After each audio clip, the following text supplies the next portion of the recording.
Early in the investigation of black holes, when people talked about there being an event horizon, it was understood that if there is a true disconnect of space, a true infinity of density, then such an event horizon could not have a magnetic field.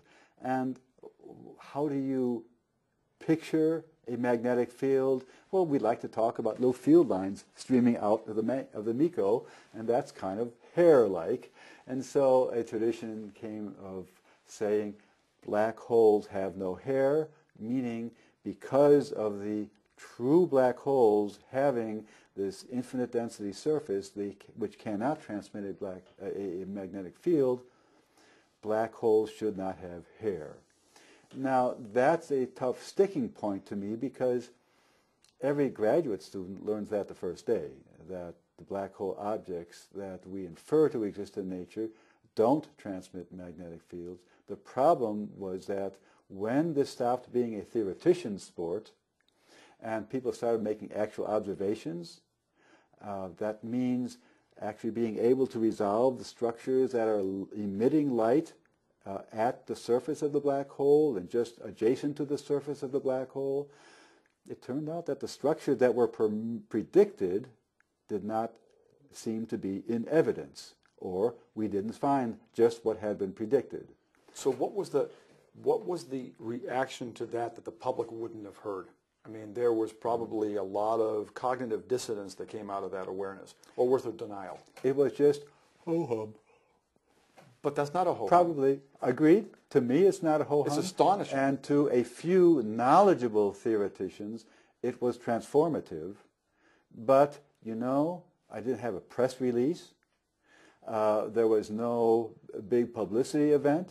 And so this was quietly published and buried in the Astrophysical Journal, and it is not commonly understood.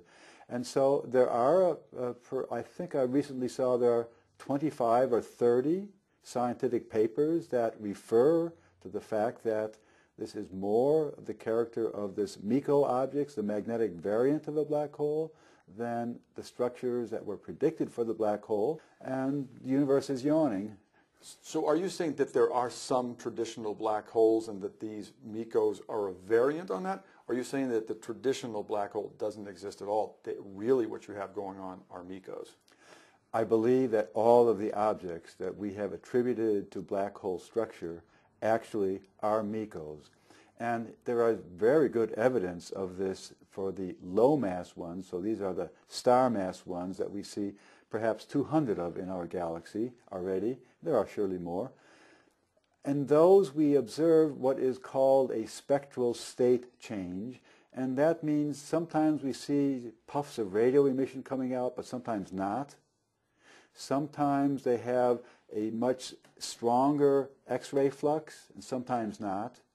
And those properties are very easy to understand if they are MECOs, and extremely difficult to understand and have not been explained if they are traditional black holes. So the observations have spoken.